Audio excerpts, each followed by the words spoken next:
전능하사 천지를 만드신 하나님 아버지를 내가 믿사오며 그 외아들 우리 주 예수 그리스도를 믿사오니 이는 성령으로 잉태하사 동정녀 마리아에게 나시고 본디오 빌라도에게 고난을 받으사 십자가에 못 박혀 죽으시고 장사한 지 사흘 만에 죽은 자 가운데에서 다시 살아나시며 하늘에 오르사 전능하신 하나님 우편에 앉아 계시다가 저리로서 산 자와 죽은 자를 심판하러 오시리라. 성령을 믿사오며 거룩한 공회와 성도가 서로 교통하는 것과 죄를 사하여 주시는 것과 몸이 다시 사는 것과 영원히 사는 것을 믿사옵나이다. 아멘. 우리 하나님 앞에 찬송 292장 292장입니다.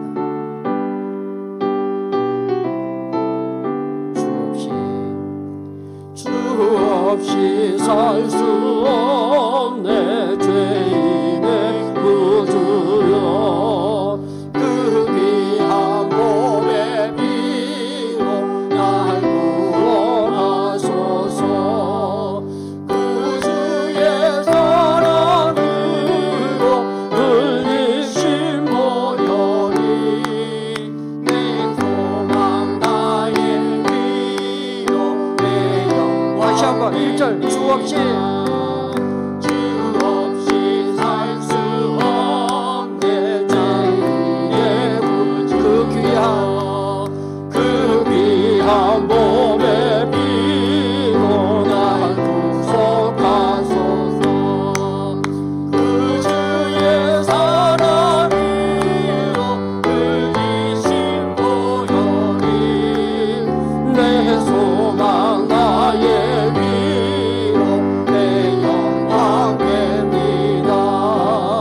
주 없이 살 수 없네 나 혼자 못 서리 힘없고 부족하며 지혜도 없도다 내 주는 나의 생명 또 나의 힘이라 주님을 의지하여 지혜를 얻으리 주 없이 살 수 없네 내 주는 아신다 내 영의 깊은 한국 마음의 소원은 주밖에 나의 마음이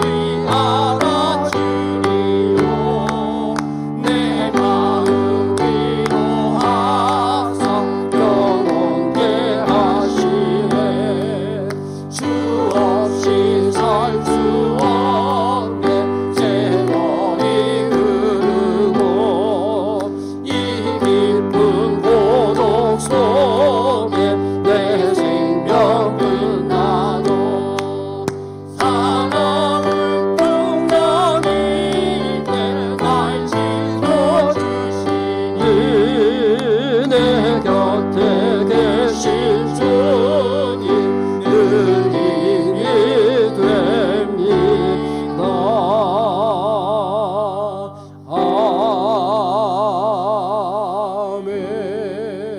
아멘. 우리 시간 마음을 같이요 함께 하나님 앞에 기도하겠는데요. 여러분의 손을 꽉 쥐를 이렇게 꽉 깨보시죠. 두 손을 모으고 한번 기도하겠습니다. 의자 위에 올라가 무릎을 못 꿇어도 두 손을 모으고 가슴에 모으시고 함께 하나님 앞에 기도하는데 우리 찬송한 것처럼 하나님 정말 주님 없이는 못 삽니다. 주님이 우리에게 묻습니다. 너 나 없어도 살겠냐? 여러분 대답하시며 기도할 수 있기를 바랍니다. 주님 없이 살 수 없습니다. 두 번째로 기도하실 기도의 제목은요. 우리 하나님 앞에서 이제 오늘 주일 112주년 기념주일이고 또 추수감사주일 기억하고 감사하는 그런 복된 주의 날 되게 하시고 하나님께서 베푸신 만가의 은혜를 기억하며 하나님 앞에 영광 올려드리는 귀한 기념주일 되어지고 또 추수감사 오후에 깨어진 임지 은퇴 예배 되게 하여 주옵소서. 세 번째로는요. 우리 자라나는 세대들 특별히 고등부 3학년들 12월 3일 수능 시험입니다. 또 우리 청년들도 수능 시험 준비하고 있고요. 일터를 구하고 있는 나라의 보령 군에가 있는 캠퍼스로 이 청년들 기억하시면서 하나님 정말로 주의 몸된 교회 자라나는 세대들을 하나님께 지금 복 내려 주시옵소서. 두 손 꼭 붙잡으시고 함께 하나님 합심해서 기도하겠습니다. 하나님 아버지, 우리 하나님의 크신 은혜와 사랑을 감사합니다. 아버지 하나님께서 이 저녁에 저를 주의 전에 불러주시고 우리의 심령으로 주님을 찬송하게 하시니 감사합니다. 하나님 아버지, 주께서 주신 그 찬양의 고백대로 우리는 주님 앞에 정말 그렇게 고백하고 있습니까? 주님께서 저희에게 너는 무엇으로 살고 있느냐? 너 나 없이도 살 수 있느냐? 주님 물으시는 물음 앞에 하나님 정직한 심령으로 대답하기를 원합니다. 또 나의 삶이 하나님 앞에 어떤 대답이 되었는지 주님 돌아보게 하여 주옵소서. 참으로 하나님 아버지, 주님 없이 살 수 없음이 심령의 고백일 뿐만 아니라 나의 삶이 주님 없이 못 사는 삶이 될 수 있도록 하나님 은혜 위에 은혜를 더하여 주옵소서. 하나님 아버지, 우리의 삶 가운데 세월이 흐르고 사나운 풍랑이 일지라도 능히 나를 지켜주시는 이는 내 곁에 계셔서 늘 힘이 되어주시는 나의 주님이심을 기억하고 주님 한 분만으로 만족하는 삶을 살아갈 수 있는 은혜와 복을 저희에게 부어 주옵소서. 하나님 아버지, 몸된 교회 하나님 아버지께서 믿음의 선한 역사를 선물로 주시어서 오늘 주일은 선교 112주년을 맞는 기념주일로 또 하나님 아버지 추수 감사의 주일로 또 하나님 임직 은퇴 예배의 주일로 허락하여 주신 것을 주여 감사합니다. 믿음의 선한 역사를 하나님께서 우리에게 값없이 선물로 주셨습니다. 그 소중한 유산을 또 감사하면서 하나님 교회 가운데 우리의 성도들의 삶 가운데 지난 해 동안 또 금년 한 해 동안 하나님께서 만가지로 베푸셨던 그 하나님의 은혜를 기억하고 하나님 아버지 잊지 아니하고 우리 하나님을 찬송하게 하시옵소서. 넘치는 감사의 고백으로 주께 영광을 올려드리게 하여 주옵소서. 그 감사의 고백들을 통해서 하나님께서 베푸신 그 은혜를 우리의 이웃을 향해서 하나님 이 도시를 향하여 민족과 열방을 향하여 충만하게 흘려보내는 그런 주의 몸된 교회가 될 수 있도록 주님 공견해 주시기를 원합니다. 하나님 아버지, 특별히 하나님 아버지께서 자라나는 세대들을 복주시기를 원합니다.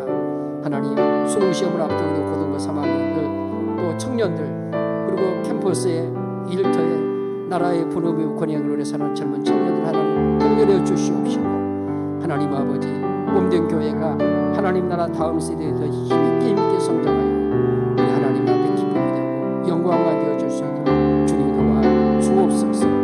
우리가 함께 기도하며 섬기는 선교지들을 주님이 기억하여 주시옵시고 하나님 코로나의 위험 가운데 선교 현장들을 지켜주시고 선교사의 가정들을 지켜주시고 자녀들을 지켜주시고 하나님 아버지 주님의 주문의 안에서 우리가 함께 기도하며 섬기도록 허락하여 주신 농어촌교회 도시개척교회 협력기관을 아름답게 잘 섬겨서 하나님 기뻐하시는 훌륭한 하나님 나라 공동체를 이루어나가는 그 일에 몸된 교회가 마음껏 쓰임받고 부족함이 없이 하나님 앞에 쓰임받을 수 있도록 성령을 역사하여 주시옵소서. 하나님 아버지께서 이 저녁도 우리의 두 손을 주님 앞에 모으고 전심으로 주께 간구하는 그 기도 주님 들어주시고 주님이 응답하여 주시옵소서.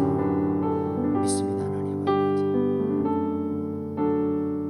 믿습니다 하나님 아버지. 믿습니다 하나님 아버지. 주시옵소서. 감사하오며 주 예수님의 이름으로 기도드리옵나이다. 아멘. 우리 하나님의 말씀 오늘은 요한복음 6장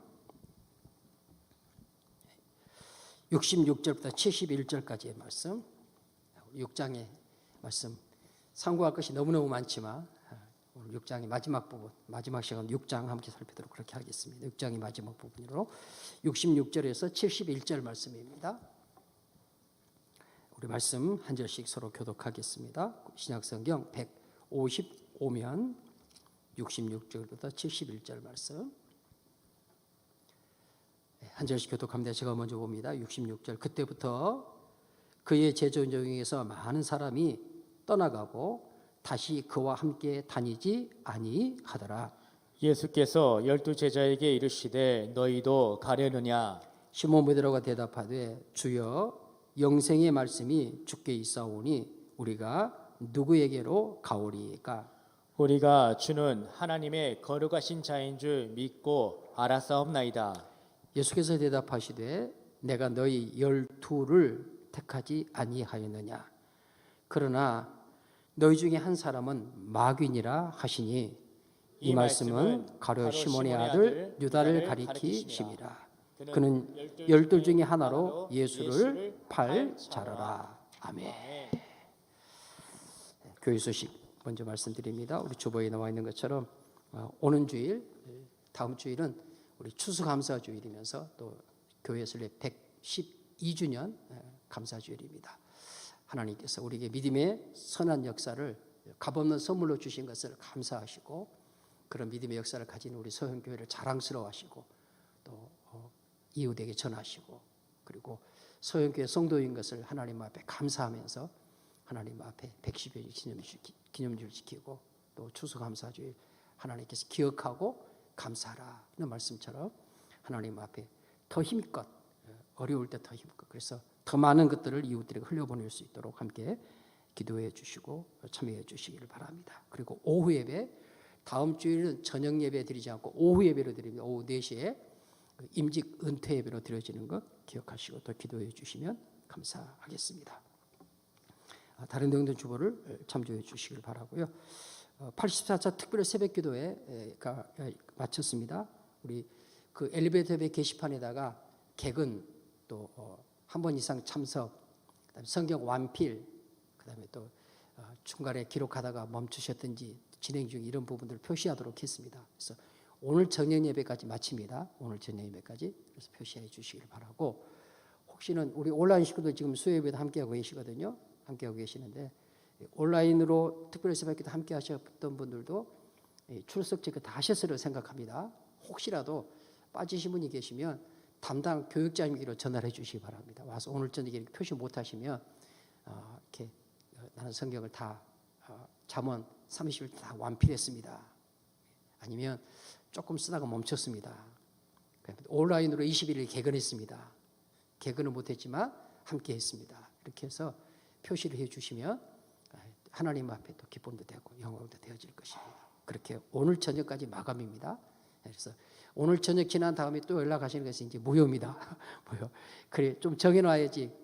그래야 또 교회도 준비를 하니까 오늘 저녁까지 그러니까 그렇게 하시고 온라인으로 듣고 계신 분들 아시겠죠? 우리 성도들 아시겠죠? 그래서 오늘 예배에 참석하신 분들은 가시면서 표시를 해주시고 안 하신 분들은 그렇지 않고 온라인 예배 함께 하고 계신 분들께서는 담당 교육자님들께 전화해서 확인해 주시면 감사하겠습니다. 기회해 주시고요. 우리 주순회 권사님 어머니께서 오늘 그 별세하셔서 제가 임종 예배 1호 예배 드리고 왔고요. 내일 입관 예배가 오후 2시 30분에 있습니다. 2시 30분에 있고 교회에서는 2시 10분 출발합니다. 장례식장에 많이 오시는 것도 좋은데 한꺼번에 많이 모이는 것보다는 우리 성도님께서 주님 이름으로 가셔서 많이 모나나 주실 건데 개별로 또 소그룹으로 가셔서 하시고 예배는 많은 인원이 모이기보다는 알맞은 적절한 가서 예배 드릴 수 있도록 그렇게 하면 좋을 듯 싶습니다. 그래서 위로해 주시고 기도해 주시고요. 그래서 그 특별히 그 조문한 후에 점심 식사 시간을 피해서 입관 예배 시간을 정한 겁니다. 그 식사하고 이러지 않도록 하려고 아마 유족들께서는 와서 식사하기를 바라실 수 있습니다. 이제 그렇게를 원하시는 분들은 그 시간에 맞춰서 개인적으로 가시고요. 하여튼 교회에서 공적으로 입관 예배 드리는 것은 2시 30분. 아까 문자를 한번 드렸는데 드릴 때는 12시로 공지를 해드렸습니다. 수정합니다. 수정하니까 2시 30분에 입관 예배를 드리고 교회에서는 2시 10분 출발하겠습니다. 할 수 있으면 우리 성도님께서 개별적으로 많이 가셔서 조문해 주시고 위로해 주시면 감사하겠습니다. 기독병원 장례식장입니다. 함께해 주십시오. 하나님 앞에 저희는 귀한 감사의 물 드립니다. 최영환 집사님, 김현숙 권사님 추수감사의 물 하나님 앞에 드립니다. 김정린 권사님 추수감사의 물, 홍영진 형제님 추수감사의 물 드립니다. 네. 성미헌금으로 7월부터 12월까지 10일 다시 3구역 드립니다. 서명계 집사 유명한 권사님 범사에 감사합니다. 김여순 권사님 사회전도에 회비드립니다. 기도드립니다. 생명의 주인이신 생명의 떡이신 영생의 물이신 우리 주 예수 그리스도에게 보내신 하나님 아버지, 이 저녁에도 주의 사랑을 입은 자녀들이 주님 앞에 나와 우리 주님을 찬송하며 예배하게 하시니 감사합니다. 또 귀한 예물을 드려 주께 영광 올려드리게 하시니 감사합니다. 만 가지 은혜를 베푸신 것을 감사하면서 힘을 다하여 하나님 앞에 아름다운 추수 감사의 예물을 드립니다. 시편 기자의 고백처럼 여호와께서 내게 주신 모든 은혜를 무엇으로 보답할꼬. 하나님 전심으로 나의 마음과 뜻을 주님 앞에 드리는 아름다운 고백들 되게 하여 주시고, 하나님 아버지 넘치는 감사의 고백들을 통해서 더욱 넘치는 주의 은혜가 교회를 통하여서 이웃에게로, 하나님 이 민족에게로, 열방에게로 흘러나가는 축복의 통로의 사명 감당하게 하여 주옵소서. 범사에 감사합니다. 성미헌금으로 또 하나님 자치기관 회비로 하나님 앞에 이런 귀한 손길들 기쁘게 받아 주시옵시고, 이 모든 것들이 합력하여서 영혼을 구원하고 영혼을 살리는 역사로 열매 맺게 하여 주옵소서. 진리의 말씀 허락하신 하나님 아버지, 사모하오니 이 저녁에도 우리 안에 하나님 아버지께서 성령의 기름 부음을 허락하여 주시고 충만한 은혜로 역사해 주옵소서. 주 예수님의 이름으로 감사하며 기도드리옵나이다. 아멘. 할렐루야. 우리 서로 주 안에서 믿음으로 서로 고백하겠습니다. 예수님 때문에 행복합니다. 섬기며 행복합니다. 아멘. 여러분 주보에 행복한 사람들 이야기 이번 주 다 보셨습니까? 우리 정광고스의 평생 감사의 그 글을 제가 잠깐 인용을 하면서 개인별로 혹은 가정별로 하나님 앞에서 더 깊은 감사에 나가기 위해 7가지 감사의 고백을 적어봅시다. 이렇게 주보에 여백을 만들어 두었습니다. 그래서 가정 예배 드리실 때 구역 예배 모여서 못 드리지만 서로 문자로 구역에 그 단톡방이 있으시죠? 그런 데다가 서로 7가지 감사의 고백들을 좀 나누시면서 하나님 앞에 은혜를 나누는 그런 시간들을 꼭 가져주시고 또 그런 감사의 고백을 하나님 앞에 영광이 될 수 있기를 원합니다. 자, 오늘 우리 주신 본문의 말씀을 지어서 너희도 가려느냐. 요한복음 6장의 마지막 부분, 6장의 마지막 시간으로 함께 말씀 상고하도록 하겠습니다. 자, 여러분 이 오병이어로 시작되어진 요한복음 6장의 말씀이었습니다. 71절까지 말씀이 쭉 기록이 되어지는데 이 긴 이야기, 긴 절수에 걸쳐서 기록되어지는 이 말씀은 오병이어의 표적으로 시작을 했는데 그 끝나는 부분이 오늘 66절, 71절 말씀 읽었습니다마는 그 마지막 부분에 이르러서는 이 말씀을 읽는 우리를, 말씀을 듣는 독자들을 극도로 긴장시키는 그런 내용으로 오늘 본문의 말씀이 기록이 되어지고 6장의 말씀이 그렇게 마감되어져 갑니다. 이미 말씀 상고한 것처럼 오병이어 표적을 통해 주님께서는 주님 자신이 생명의 떡이심을 거듭거듭 말씀하셨습니다. 기억하시겠습니까? 6장 35절 말씀에 예수께서 이르시되 나는 생명의 떡이니라고 말씀하셨습니다. 모세가 광야에서 하늘로부터 내리는 만나는 먹어도 다시 배고프고 욕심 부리면 썩어서 냄새났지만 주님 말씀하신 나는 하늘로부터 내려온 생명의 떡이다. 생명의 만나다. 그러면서 주님 말씀하시기를 내게 오는 자는 결코 줄이지 아니할 터요. 결코 줄이지 아니할 터요. 주님만으로 만족하는, 주님 한 분만으로 배부르는, 주님 한 분만으로 풍족한 삶을 살아가는 예배자에 함께한 우리 모든 믿음의 식구들이 되어줄 수 있기를 간절히 바랍니다. 주님께서 그렇게 자신이 생명의 떡, 영생의 떡인 것을 말씀하시고 그리고 그렇게 말씀하시는 주님을 많은 무리들이 따라왔습니다. 우리가 말씀 67절 말씀 오늘 본문에도 보는 것처럼 그렇게 많이 따라왔던 그 무리들이 예수님으로부터 하나씩 하나씩 다 떨어져 나갑니다. 우리 지난주에 수요일 예배 말씀 기억하시겠습니까? 그들이 떠나간 이유가 무엇이었습니까? 예수님을 통해서 그들이 이 세상에 살면서 세상과 육신을 위해서 자기들이 얻고자 하는 것을 이 예수님 따라가면 또 이 예수님을 통해서 얻을 수 있을까? 성취할 수 있을까? 이런 목적으로 예수를 따랐던 무리들입니다. 배고픔을 면할 수 있을까?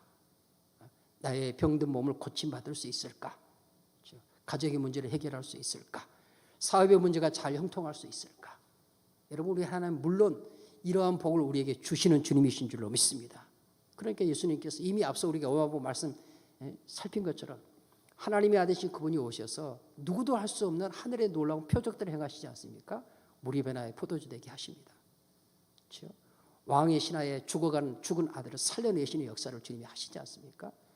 38년 된 병자를 주님이 고치십니다. 능히 그런 일을 행하시는 분이십니다. 그래서 주님을 따르는 많은 무리들이 이 예수를 따르면 내가 얻고자 하는 것, 내가 이 세상에서 이루고자 하는 그것을 내가 이룰 수 있을까 하는 목적으로 주님을 따라왔는데, 이 주님이 하시는 말씀은 그들이 얻고자 하는 이 세상의 그 육신의 것을 하나님이 다 이루어주겠다 이렇게 말씀하고 계시는 것이 아니라 뜬금없는 이야기, 알아들을 수 없는 이야기, 이해가 안 되는 이야기를 하시는 것입니다. 그것은 무슨 이야기였습니까? 내가 생명의 떡이다 이렇게 말씀하시거든요. 나를 먹는 자는 결코 줄이지 아니할 것이 이렇게 말씀하시거든요. 내가 영생의 물이다 이렇게 말씀하시거든요. 나를 먹는 자는 결코 목마르지 않을 것이다 이렇게 말씀하시거든요. 이런 주님의 말씀에 대하여 따르는 무리들은 아니 우리가 원하는 것을 좀 주지, 바라는 것을 이루어 주지, 이해할 수 없는 말을 하는 그 예수님의 말을 그들이 더 이상 참고 기다리지 못한 채 그들이 하나 둘씩 떠나가게 되었던 것을 우리는 말씀을 통해 살폈습니다. 그런데 주님께서 그런 가운데 12제자에게 오늘 본문의 말씀 기록하죠. 67절 예수께서 12제자에게 말씀하십니다. 너희도 가려느냐. 떠나가고 남겨진 12무리에게 주님께서 너희도 가려느냐 라고 묻습니다. 여러분, 이 질문은 또 다른 표현으로 너는 무엇 때문에 나를 따르고 있느냐. 12제자에게도 너희들은 무엇 때문에 나를 따르고 있느냐. 떠나간 무리들, 저들이 나를 따랐던 그 이유가 나를 통해서 자기들에게 답으로 주어지지 않으니까, 그 요구가 충족되어지지 않아서 다 떠나갔는데 너희들이 나를 따르는 이유는 무엇 때문이냐 라고 주님께서 묻고 있는 질문이 너희도 가려느냐 라는 질문 속에 담겨져 있는 함의 되어진 의미라고 말씀드릴 수 있겠습니다. 주님께서도 이렇게 말씀하시는 것은 너희가 몸으로 함께 있어도 같은 시간, 같은 공간 안에 너희가 나와 함께 있을지라도 너희 마음과 뜻으로 나와 함께 하지 아니하면, 즉 다시 말하면 나와 함께 내 곁에 너희들이 있을지라도 지금 이 시간, 이 공간 속에서 나와 함께 있을지라도 너희 마음과 뜻이 나와 같지 아니하면 너희는 결국 옆에 있다고 해서 함께 있는 게 아니고 같은 시간에 머물러 있다고 해서 같이 머물러 있는 게 아니라 결국은 너희들은 내 곁에 있으면서 너희들이 구하는, 너희들이 가고 싶은 길을 가고 있는 거다. 함께 있어도 실질적으로 함께 있는 것이 아니다. 그런 의미인 것입니다. 명목적으로는 함께 있는데 실제적으로 함께 하지 않는 것이죠. 가정에서 그럴 수 있죠. 부부간에도 그렇지 않아야 되지만 부모와 자녀간에도, 소중한 친구 사이도 그럴 수 있습니다. 친구라고 하는데 생각이 다르고 뜻이 다릅니다. 만나면 다 제각각 자기 이익, 자기 이속을 생각하면서 만나면 친구라는 이름은 있어도 그것은 참된 친구라고 말할 수 없을 것입니다. 아프고 슬픈 것은 이런 일들이 혈육의 관계 속에서마저도 일어나고 있는 것이 오늘의 현실이라는 것은 참으로 안타까운 것입니다. 어쨌든 주님께서 12제자에게 너희도 가려느냐라고 말씀하신 그 말씀 속에는 너희들이 저 무리들과 같이 떠나진 않았지만 너희들이 지금 이 자리에 있으면서도 나와 같은 마음과 같은 뜻으로 함께하지 아니하고 여전히 머물러 있기는 하되 너희들이 원하는 그것을 위해서, 너희 뜻을 위해서 머물러 있다면 너희는 실질적으로 나를 떠난 거나 마찬가지다. 이런 의미도 함께 생각해 볼 수 있는 질문이 너희도 가려느냐입니다. 그것뿐이겠습니까? 우리 성도님들이 오늘 말씀 너희도 가려느냐 12제자를 향해서 말해요. 이미 떠나간 무리들 놔두고 향해서 너희도 가려느냐 라는 말씀에 대해서 우리 성도님들께서 깊이 말씀을 상고하시면서 여러분 각자의 심령에 주시는 주의 음성을 듣는 그런 시간들을 꼭 가져볼 수 있게 되시길 바랍니다. 우리 어느덧 벌써 2020년을 결산할 때가 됐지 않습니까? 결산할 때가 됐습니다. 저도 계속 말씀 참고하면서 이런 어느 사이에 2020년 결산할 때 이를 생각하면서 주님께서 제자들에게 던지셨던 그 질문 앞에 설교를 준비하는 제가 제 자신을 먼저 세울 수밖에 없죠. 하나님이 세우시죠. 세우십니다. 그러면서 저에게도 박은식, 너는 무엇 때문에 나를 따르느냐? 너도 가려느냐? 설교하기 전에 주님이 제게 먼저 묻는 질문이죠. 그렇죠? 사랑하는 믿음의 식구들, 주님을 따른다고 하는 것은 무슨 이유가 있어서 따르는 것이 아닙니다. 우리 뒤에 가서 말씀 보겠습니다만, 내가 주님을 따른다는 것은 무슨 이유가 있어서가 아니라 주님을 따르는 자로 하나님께서 처음부터 부르셨습니다. 즉 다시 말하면 존재와 신분으로 주님을 따르도록 하나님께서 부르셨다는 말씀입니다. 주님께서 우리를 택하시고 그 은혜로 부르신 것이 맞다면 그 택하시고 부르심은 어떤 상황, 어떤 환경 가운데서도 주님을 따를 수밖에 없는, 또 따르지 않으면 안 되는, 혹 주님의 뜻을 거스린다 할지라도 하나님께서 기어이 그 방향을 돌려 필요하시면 하나님께서 불구덩이 속에 집어넣어서라도 유라굴라의 광풍 속에 집어넣어서라도 기어이 돌이키시는, 그래서 마침내 주님을 따르는 자리로 나올 수밖에 없도록 하나님께서 그렇게 우리를 부르셨다는 것이 우리를 부르신 주님의 부르심입니다. 우리를 택하신 주님의 택하심이죠. 그래서 주님을 따르는 데는 무슨 이유가 있을 수 없습니다.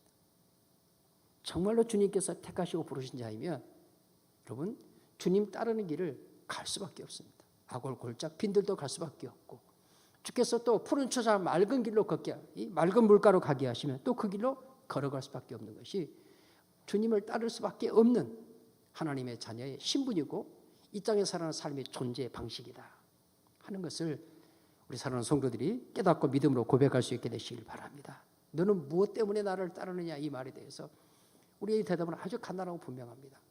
주님이 나를 부르셨지 않습니까? 주님이 나를 부르셨지 않습니까? 영접하는 자 곧 그 이름을 믿는 자들에게 하나님의 자녀가 되는 권세를 주셨다고 하지 않습니까? 그 영접하는 것조차도 주님이 하셨지 않습니까? 나의 나 된 것이 내가 아니라 주님의 은혜입니다. 주님이 나를 불러놓고 주께서 네가 무슨 이유 때문에 나를 따르냐고 묻는다면 저는 달리할 말이 없습니다. 주님이 나를 부르셨으니까 나는 주님을 따릅니다. 어떤 상황도 어떤 환경에서도 내가 어떤 삶의 자리에 있어도 나의 삶의 존재 방식, 내가 살아가는 삶의 방식은 주님을 따르는 길을 걷는 것입니다. 그것이 주님께로부터 부름받았다는 부름의 속에 담겨있는 주님의 부르심이고, 주님께서 우리에게 너는 무엇 때문에? 라고 물을 때 우리가 대답할 수 있는 당연한 대답이고 마땅한 대답인 것입니다. 여러분, 우리는 하나님 앞에서 분명하게 우리를 하나님께서 그 은혜로 부르시고 택하여 하나님의 자녀로 부르셨다는 사실을 늘 잊지 마시기를 주님의 이름으로 간절히 축원합니다.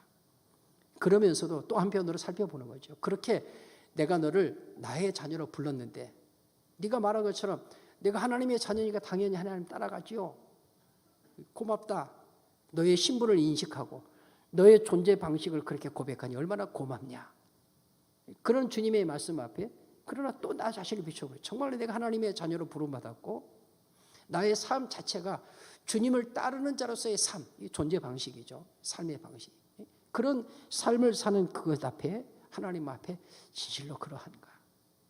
그런 삶의 꽃이 피고 그런 삶의 열매가 내게 맺혀지고 있나 하는 것을 생각해 보면서 말씀의 거울 앞에 우리를 비춰보는 겁니다. 저 스스로를 놓고 볼 때도 제 안에 여전히 연약한 육신이 있고 연약한 육체를 가지고 사는 이 세상에서의 가지고 있는 본능적인 죄의 본능이 가지고 있는 자기 영광을 구하고 싶은, 하나님의 자녀를 불러주신 건 맞는데 자꾸만 육신이 원하고 세상이 원하는 그것을 구하고 싶은 그 마음이 내 안에 꿈틀꿈틀 살아있다는 사실을 결코 부인할 수 없습니다. 성도 여러분은 어떠십니까? 하나님께 전적인 은혜로 나를 하나님의 자녀로 불러주신 것 믿음으로 고백하십니까? 그리고 나의 삶이 어떤 형편이든지 간에 나를 하나님의 자녀로 부르시 하나님의 자녀의 신분을 가지고 하나님 앞에 자랑스럽게 살아가기를 원하는 마음의 소원 있으신 줄로 믿습니다. 있으셔야죠. 그러나 그럼에도 불구하고 또 다른 한켠에서 말이에요. 또 다른 한켠에서 죄된 본성을 가진 우리의 다른 한쪽 구석에서 늘 꿈틀꿈틀 스물스물 솟구쳐 올라오는 것은 무엇이냐면 하나님의 자녀임을 고백하면서도 자녀의 신분을 가지고 하나님의 앞에 고백하면서도 여전히 자기를 위해서 자기의 뜻을 위해서 자기 이름의 영광을 위해서 무엇을 어떻게 하고 싶어하는 그런 이유를 내세우며 주님을 따르는 모습이 내게 있다는 사실도 하나님 앞 부인할 수 없는 사실입니다. 여러분 내가 나를 아는 것보다 주님이 나를 더 잘 아시죠. 우리 성도님도 마찬가지고 나보다 나를 더 잘 아시는 분이 우리 주님이신 것을 믿습니다. 할렐루야. 하나님께서 저에게 너 박은식 너 뭐 때문에 나를 따르느냐. 첫 번째로는 너무나 지당한 말씀. 주님이 나를 부르셨지 않습니까? 주님이 나를 주의 종으로 부르셨고 주님이 나를 목사로 부르셨지 않습니까? 그러나 그 마땅한 대답, 그 뒤에 숨겨져 있는 저 연약한 모습들을 하나님 보게 하시는 것이죠. 조금만 돌이켜보면 하나님께서 나보다 나를 더 잘 아시는 주님 앞에 주님께서 어리석고 부족한 종을 부르시고 이 영광스러운 광주 서현교회 재단 하나님 저를 불러주실 때 저는 주님 앞에서 그 부르신 주님 앞에 분명한 희망은 하나님 저에게 주신 그 희망은 소망은 기대는 다른 것들을 다 내려놓고서라도 저로 하여금 주의 인도하심을 따르는 결정을 하나님께서 하게 하셨습니다. 저 혼자 한 건 아니죠. 제 아내와 함께 저희 가족과 함께. 그러나 그것은 다른 것이 아니라 하나님께서 우리 광주소형교회 112년의 역사 속에서 이 자라나는 세대들을 훌륭한 하나님의 사람으로 양육하는 꿈을 가진 교회였다는 것이 하나님께서 이렇게 부르심에 대해서 응답하는 마음을 가장 크게 흔들었던 가장 중요한 요인이었습니다. 물론 제가 전에 섬기던 예배당보다 훨씬 건물도 크고 성도도 훨씬 많이 모이고 훌륭한 분도 훨씬 더 많으시고 그런 외적인 조건도 있습니다. 말씀드렸던 것처럼 저보다 저를 더 잘 아시는 하나님이십니다. 지금도 분명히 고백할 수 있는 것은 그런 것 때문에 흔들릴 것은 아니었습니다. 하나님께서 제 마음을 흔들어 놓은 것은 이 교회 선교사님들이 와셔서 선교의 피를 뿌리면서 이 교회가 어떻게 시작이 되었나. 여러분 잘 아시는 것처럼 배영학교 그 이전에 하나님의 주중학교 썬데이 스쿨 이런 것들을 통해서 훌륭한 하나님의 사람들 하나님의 자녀를 길러내기를 원하는 그 소망을 가진 선교사님들이 와서 복음의 씨앗을 뿌리고 오늘의 교회에 이르렀다. 그것이 하나님 앞에서 결정적으로 제 마음 또 저희 가정을 흔들었던 그런 주님이 주신 소망이고 꿈이었습니다. 그것은 여전히 변함이 없습니다. 그것은 또 다른 한편으로는 신학을 하는 내내 하나님께서 마음에 품게 하셨던 부분이기도 했습니다. 그것은 어떤 외형적인 가시적인 어떤 일들을 이루었냐 이루었지 않느냐 이것을 두고 말하는 것이 아니라 하나님께서 그렇게 흔들어서 부르셨는데 주님이 주신 사역을 통해서 그런 훌륭한 하나님의 사람들을 길러내는 일에 너 어떻게 하고 있냐 하는 말씀을 제게 다가온 것입니다. 모든 것들을 자초지종 다 뒤로 하고라도 오늘 하나님의 말씀 앞에서 비춰볼 때 너 그것 때문에 나를 따랐다면 그래 내놓을 만한 게 있냐 이렇게 말하면 주님 아무것도 없습니다. 그런 고백을 할 수밖에 없는 저 자신을 말씀을 준비하면서 하나님께서 제 마음 가운데 주시고 정신 좀 차려야 쓰겠다. 더 기도해야 되겠다. 더 성도들과 함께 마음을 같이 나가야 되겠다. 하나님 앞에서 자녀로 부르시고 광주 서영교회 성도로 불러주시고 이 교회 하나님께 선교사님을 통해 주시던 그 꿈을 함께 꾸어나가는 공동체를 하나님께서 불러주셨다면 그 위에 더 기도하고 힘써 나가야 되지 않겠느냐. 오늘도 어떤 선교사님 한 분이 저에게 지난번에도 한번 보내셨는데 이렇게 선교 메일을 보내주었습니다. 카톡으로 보내주셨는데 제가 선교위원장님께 처음에 왔을 때는 전달 안 했는데 두 번째 와서 다시 전달을 오늘 해드렸습니다. 선교 현장이 많이 어렵습니다. 가정이 어렵고 자녀들도 어렵고. 자녀들은 국내 이제 선교지에 있다가 국내 와서 공부를 하고 있는데 학비를 코로나가 되어지면서 이렇게 후원들이 자꾸 끊어지는 거예요. 졸업반인데 등록금을 내야 되겠는데 등록금을 낼 수가 없어요.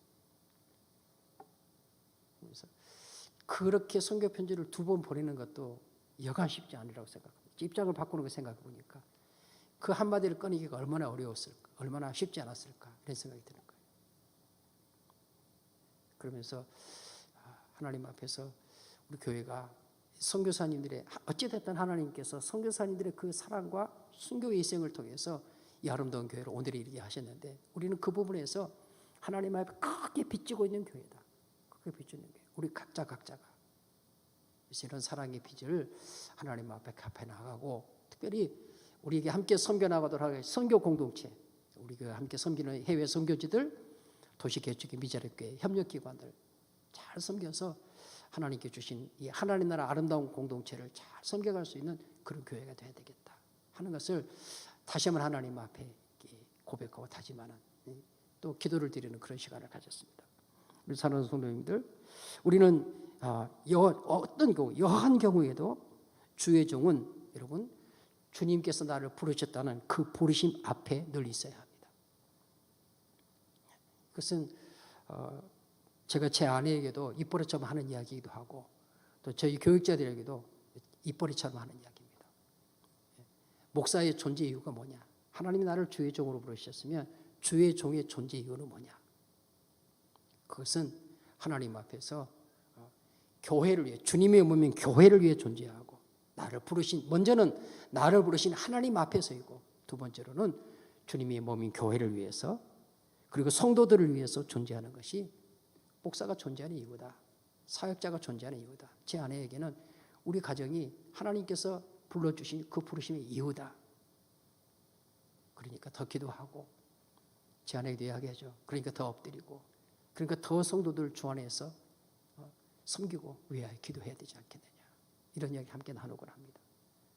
우리 사랑하는 믿음의 식구들 우리 하나님께서 이 고백에 대한 평가 나는 여하한 경우에도 주님이 부르신 그 부르심 앞에 있습니다. 그리고 그 부르심 그것은 주님의 몸인 교회와 성도들을 위해서 나는 존재합니다. 라는 부분에 대한 평가는 지금 여기서도 하나님이 하시겠지만 마지막 주님 앞에 섰을 때 주님께로부터 거기에 대한 평가의 말씀을 듣게 될 것이라고 생각합니다. 바울은 갈라디아 교회 성도들 보내는 편지에서 갈라디아 1장 10절 17절에서 말씀하는 가운데 10절 말씀에서 이런 말씀합니다. 우리 10절 말씀을 갈라디아서 1장 10절 말씀입니다. 같이 한번 읽겠습니다. 시작.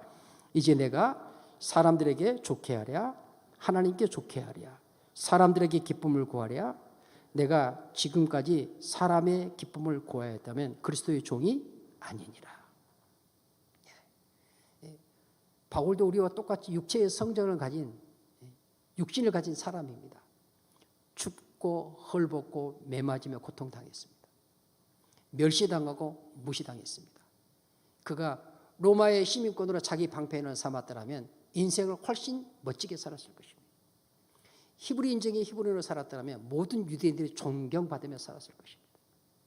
그가 바리새인 중에 바리새인으로 살았다면 율법의 선생 가운데 으뜸 선생으로 존경받으며 살았을 것입니다. 그런 실력자였기 때문입니다. 그런 능력자였기 때문입니다. 그런 배경, 그런 넉넉한 스펙을 가진 사람이었기 때문입니다.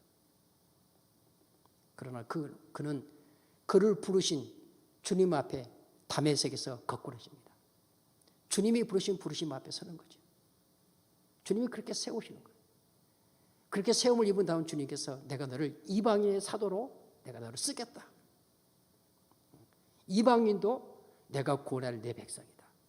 주님께서 그들에게 복음을 전하는 사도로 바울을 부르시고 그 부르심을 통해서 그는 화려했던 얼마든지 더 멋지게 더 존경받고 더 높임받으며 살 수 있는 그런 모든 것들을 다 내려놓고 그것을 만물의 찌꺼기로 고백을 하죠. 배설물로 여깁니다. 그거 쉽지 않습니다. 여러분. 경험하신 분들 아실 거예요. 결코 쉽지 않습니다. 하나님이 은혜 주시지 않으면 할 수 없는 일이죠. 그리고 가랴 교회 성도들에게 편지를 보내면서 10절에서 그러는 겁니다. 이제 내가 사람에게 좋게 하랴 하나님께 좋게 하랴. 내가 만약에 사람들에게 기쁨을 구하겠냐 아니면 하나님께 기쁨을, 내가 사람에게 기쁨을 구했다면 나는 더 이상 그리스도의 종이 아니다. 이렇게 말합니다. 사랑하는 성도님들, 바울에게만이겠습니까? 저에게도 있고 이 하나님의 말씀을 받는 하나님의 자녀로 부름받은 우리 모두에게도 동일한 하나님의 말씀이고, 그런 고백이 하나님 앞에 우리 모두를 통해서 드려줄 수 있게 되기를 주의 이름으로 간절히 축원합니다.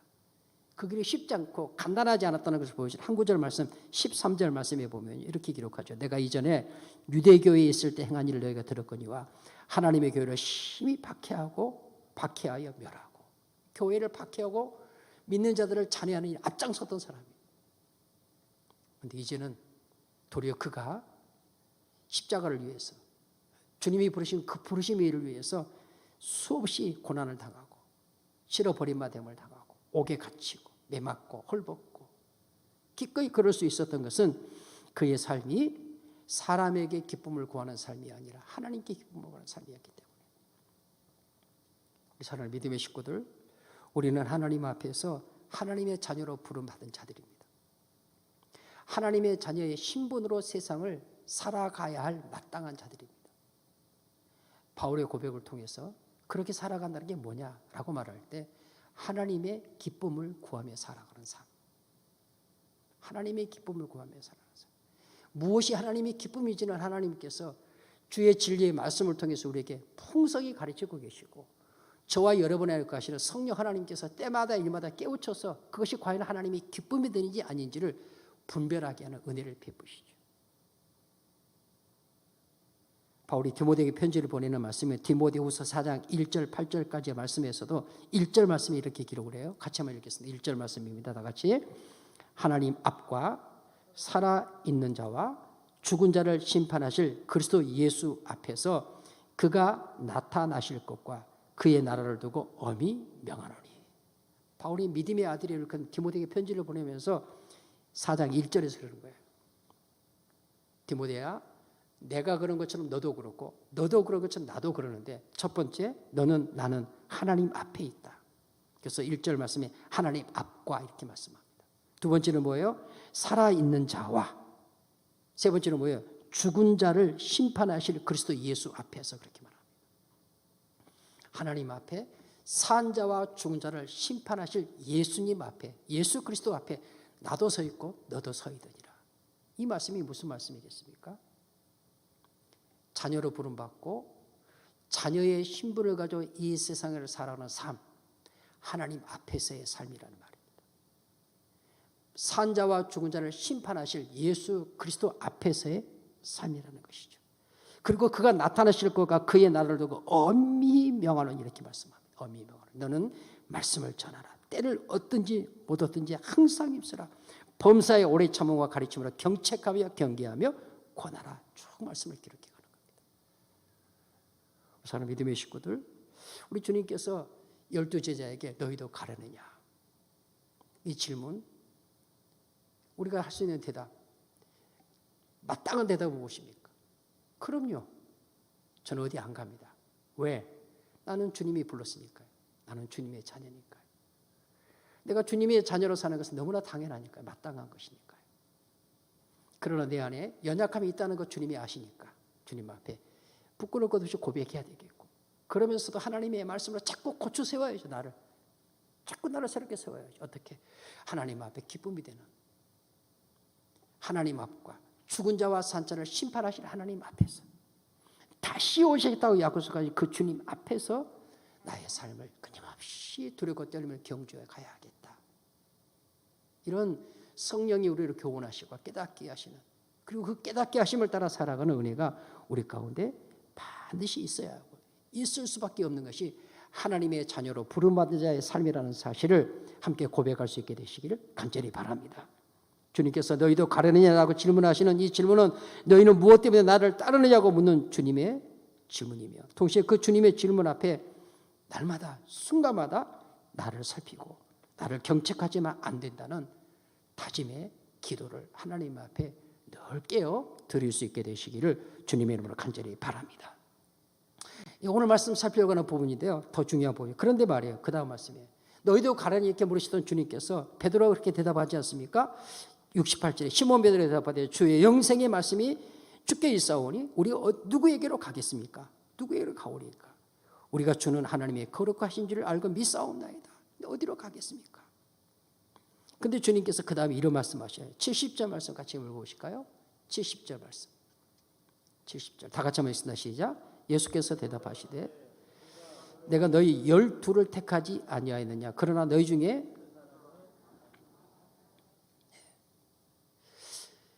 요한복음 6장 생명의 떡에 대해서 하신 말씀입니다. 오병이의 표적으로 시작한 말씀이에요. 71절의 긴 말씀인데 참으로 심각한 말씀은 이겁니다. 71절 말씀. 거기 말씀 보시면 주님이 그렇게 말씀하시죠.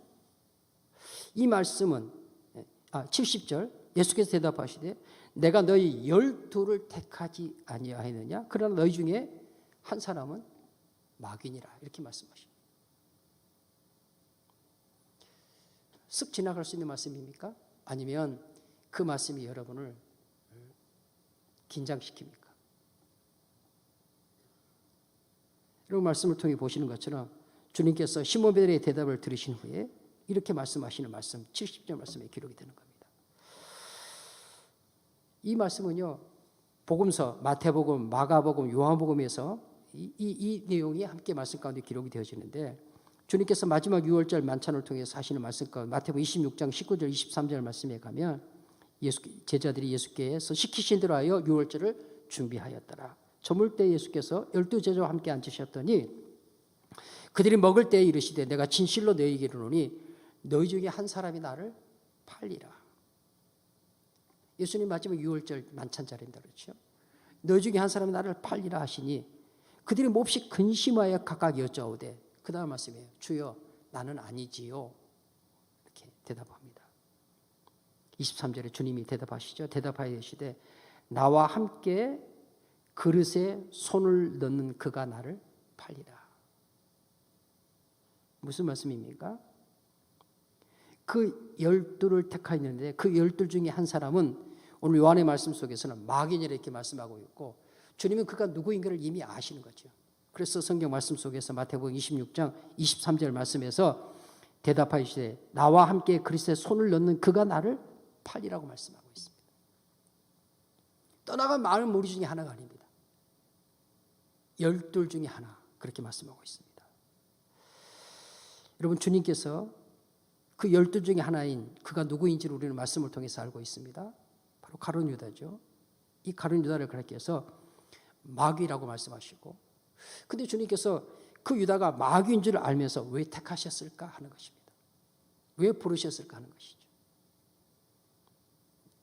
아더 핑크라고 하는 목사님이 계십니다. 이분이 쓴 요한복음 강의를 살펴보니까 몇 가지 이유를 기록을 했어요. 첫 번째로는 하나님께서 하나님 아버지의 뜻을 이루기 위해서 그도 택했다라고 말씀하는 겁니다. 여러분 요한복음 6장 우리가 앞서 말씀 살폈으니까 38절 39절 말씀에 가면 우리 주님께서 이 땅에 오셔서 이루고자 하는 아버지의 뜻이 무엇이었는지가 명백하게 기록이 되어지죠. 거기 말씀에 보면 38, 39절 읽어보십시다. 다 같이 시작. 내가 하늘에서 내려온 것은 내 뜻을 행하려 함이 아니요. 그 다음에 39절 나를 보내신 이의 뜻을 행하려 함이니 나를 보내신 이의 뜻은 내게 주신 자 중에서 하나도 잃어버리지 아니하고 마지막 날에 내가 다시 살리는 이것이니라. 주님이 이 땅에 오신 것은 아버지의 뜻을 위해 오셨고 아버지의 뜻은 뭐예요? 아버지께서 아들에게 주신 자 중에 하나도 잃어버리지 아니하고 마지막 날에 다시 살리는 거다. 아버지의 뜻. 6장에서 말씀하고 있는 거죠. 히브리서의 말씀에 가면 10장 7절 말씀에 이에 내가 말하기를 하나님 보시옵소서 두루마리 책에 나를 가리켜 기록된 것과 같이 하나님의 뜻을 행하려 왔나이다. 두루마리 책은 무엇을 가리켜요? 누가복음 24장 44절 말씀에 가면 그것은 곧 이르시되 내가 너희와 함께 있을 때 너희에게 말한 바 곧 모세의 율법과 선지자의 글과 시편에 나를 가리켜 기록된 모든 것이 이루어져야 하리라 한 말이 이것이니라 하시고 두루마리 책은 하나님의 말씀이죠. 예수님 시대로 말하면 모세 구약의 모든 말씀들이죠. 율법과 선지서와 시가서와 기록된 이 모든 말씀들이 다 기록된 것이 이루어져야 하리라. 그것을 이루기 위하여 주님께서 이 땅에 오셨다는 것을 말씀하는 겁니다. 여러분, 우리 주님께서 이미 구약의 말씀을 통해서 우리 주님께서 아주 가까운 친구로부터 배신을 당하고 팔리게 될 것이라는 것을 이미 말씀하셨습니다. 시편 41편 9절 말씀에 가면 같이 한번 읽어보실까요? 41편 9절입니다. 다 같이 시작. 내가 신뢰하여 내 떡을 먹던 나의 가까운 친구도 나를 대적하여 그의 발꿈치를 들었나이다. 다시 한번 시편 41편 9절에 다시 한번 시작. 내가 신뢰하여 내 떡을 먹던 나의 가까운 친구도 나를 대적하여 그의 발꿈치를 들었나이다. 이미 시편 기자를 통해서 말했던 그 내용이 이제 주님을 통해서 이루어져야 하겠고 또 이루시는데 거기 말씀 속에서 나의 가까운 친구라는 그 말씀이 히브리 이쉬 샬롬이라는 단어입니다. 그 뜻은 무슨 뜻이냐면요. 그 문자적으로 그대로 말하면 나의 평안의 사람 이런 뜻이고요. 이 단어 어떨 때 성경에 쓰여지냐면 이 우정의 식사, 언약을 맺는, 약속을 맺는 아주 소중한 것이 그러니까 이 약속을 맺는, 언약을 맺는 언약 식사 자리에서 표현하는 표현이 바로 이 이샬롬이라는 이런 단어입니다. 그러니까 나의 가까운 친구라는 것은 그냥 적당히 가까운 정도의 친구를 말하는 것이 아니라 나와 더불어 언약의 식사를 나눈 언약적 친구 이런 의미예요. 친구 중에서도 친구죠. 친구 중에서 친구.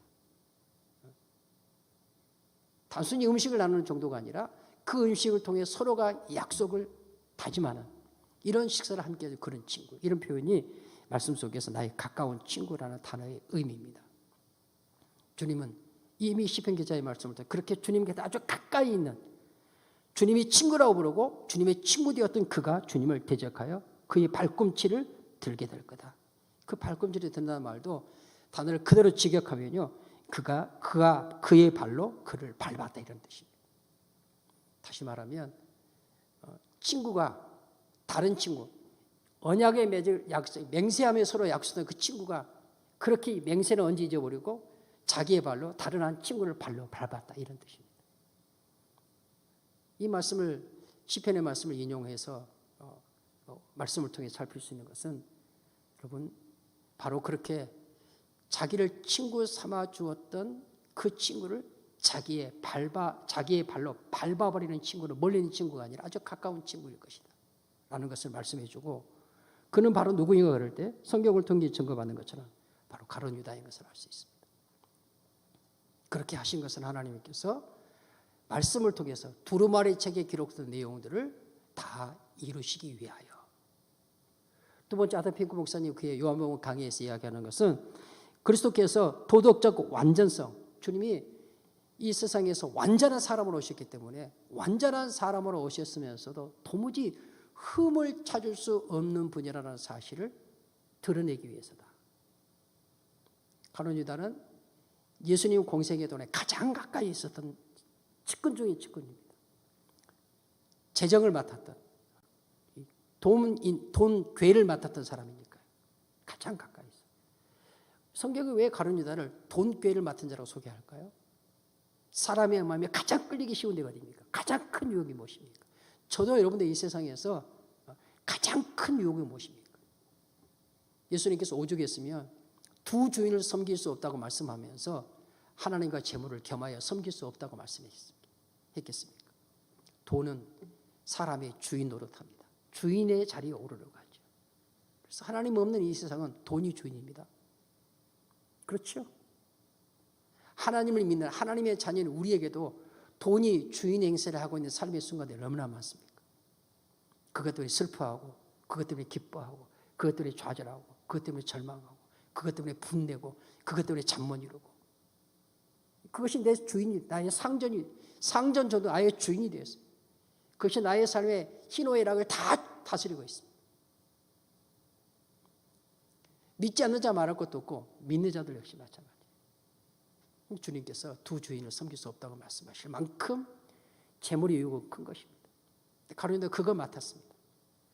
주님께서 그것을 맡은 그 가룟 유다 아마 가장 유혹에 끌리기 쉬운 그 시험에 과연 예수가 걸려드나 안 걸려드나.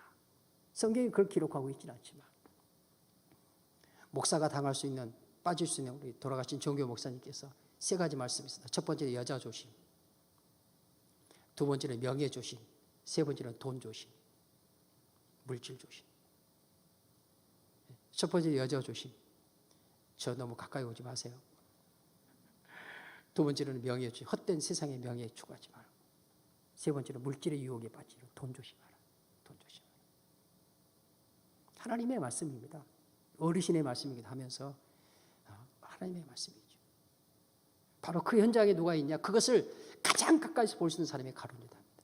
그때 주님을 공생애 동안 그렇게 옆에 지켜봤어도 단 한 번도 꼭 돈에 대한 것만이 아니라 어떤 도덕의 윤리, 참 사람으로, 완전한 사람으로 오셨지만 어떤 저는 아무 흠결도 찾을 수 없었다. 그래서 마지막에 여러분 마태복음 27장 1절 4절 말씀 가운데 가룟 유다가 예수님을 은 30 내어 팔거든요.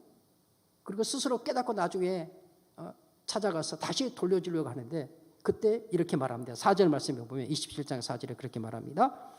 이르되 내가 무죄한 피를 팔고 죄를 범하였도다. 누구의 말이에요? 가룟 유다의 고백입니다. 내가 지켜보았는데 그분에게는 내가 그를 은 30에 팔아야 할 만한 어떤 죄도 발견하지 못했다는 것이죠.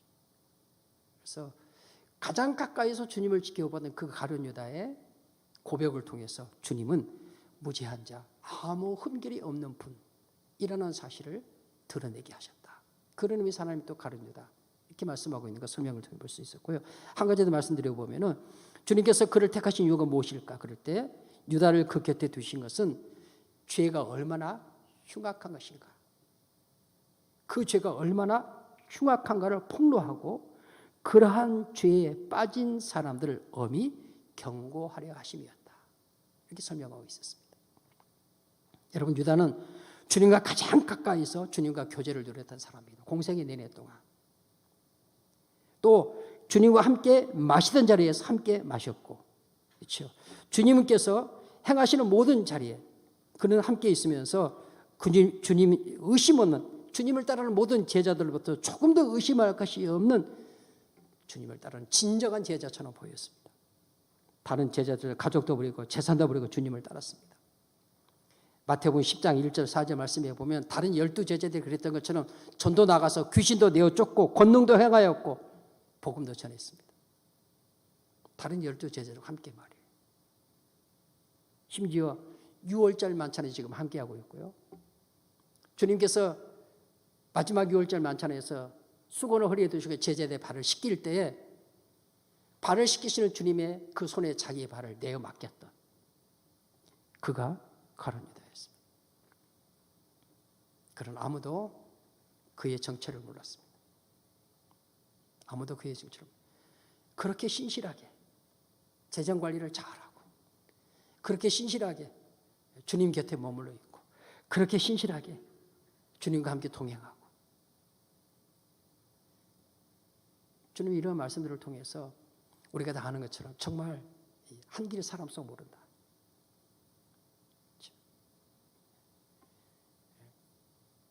우리가 사람을 외모로 판단하는 것이 얼마나 어리석은 것인가. 하나님 앞에서 저 스스로 우리 모두가 다 이 강단에 서 있는 이것이 하나님 앞에서 겉으로 보이는 그 모습을 통해서 내가 하나님의 종으로 부름받았다는 것을 반드시 확정하는 것인가. 그럴 수 있어야죠, 당연히. 근데 그렇지 않을 수도 있다는 것을 가룟 유다를 통해서 말씀하는 겁니다. 그 마음 가운데 주님과 함께 동행해도 따라다녀도 다른 뜻을 품고 있으면, 그 생각이 다르고 그 마음에 다른 뜻을 품고 있으면 그것이 얼마나 아주 치밀하게 마지막 주님께서 그를 드러내시는 그 순간까지 얼마나 치밀하게 함께했던 모든 11 제자들이 도무지 눈치채지 못할 만큼 그런 열심, 그런 충성, 그런 헌신, 그래서 조금도 부족함이 없는 그런 제자의 모습으로 보여줄 수 있다는 것이죠. 보여줄 수 있다는 것입니다. 여러분, 교회 공동체 안에서도 사람을 외모나 세상의 가치 판단으로 보는 것이 얼마나 어리석은가 하는 것을 우리는 주님의 말씀을 통해서 깨달을 수 있게 되시길 바랍니다. 바울이 빌립보 편지를 보내면서 그로 나의 사랑하는 자들아, 너희가 나 있을 때뿐만 아니라 지금 나 없을 때에도 항상 복종하여 두렵고 떨림으로 너희의 구원을 이루라 라고 말한 이유가 바로 이것인 것입니다. 섰다고는 자는 넘어질까 조심하라고 말씀이 바로 그것이고요. 오늘 주님께서 가룟 유다에게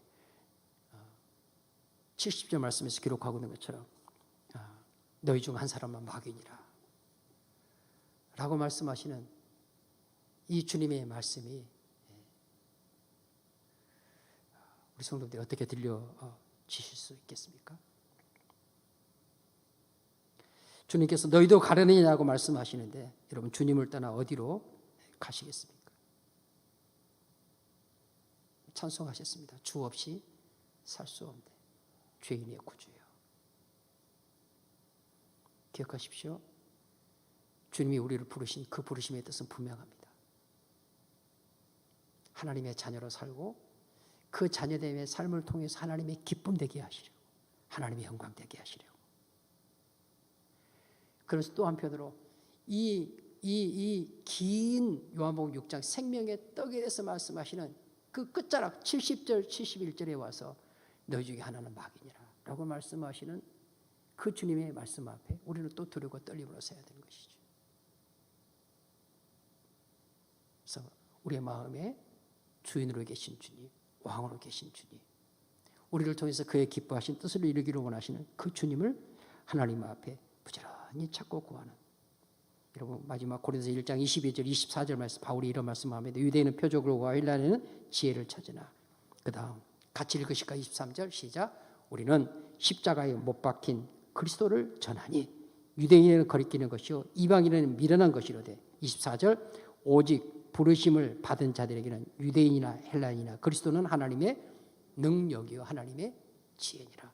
오직 부르심을 받은 자들에게는, 유대인이든지 이방인이든지 그리스도는 하나님의 능력이요 하나님의 지혜다. 사랑 믿음의 식구들, 하나님께 저와 여러분 그 깊으신 뜻 가운데 주님의 자녀로 부르신 줄로 믿습니다. 부르심을 입은 자들에게 십자가는 능력입니다. 십자가는 권능입니다. 말씀하고 있지 않습니까? 그리스도는 하나님의 능력, 하나님의 지혜니라.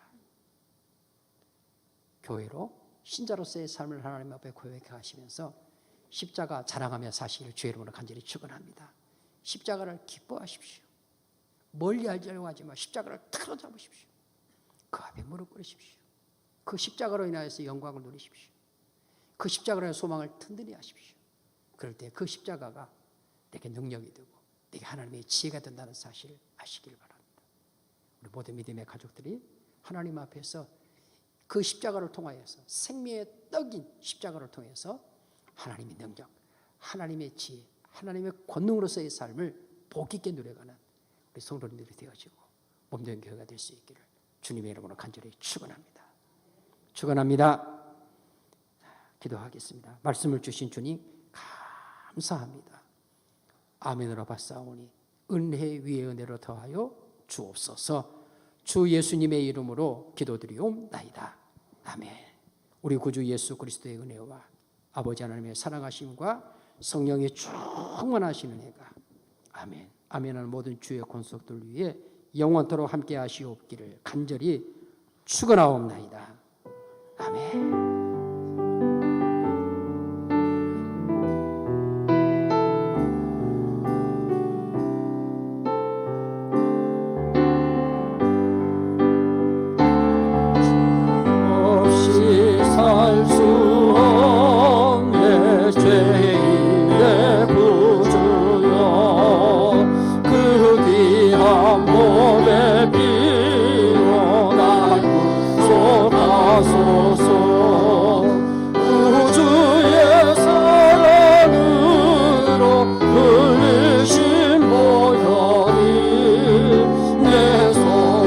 나의 위로의 영광의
마이크 테스트.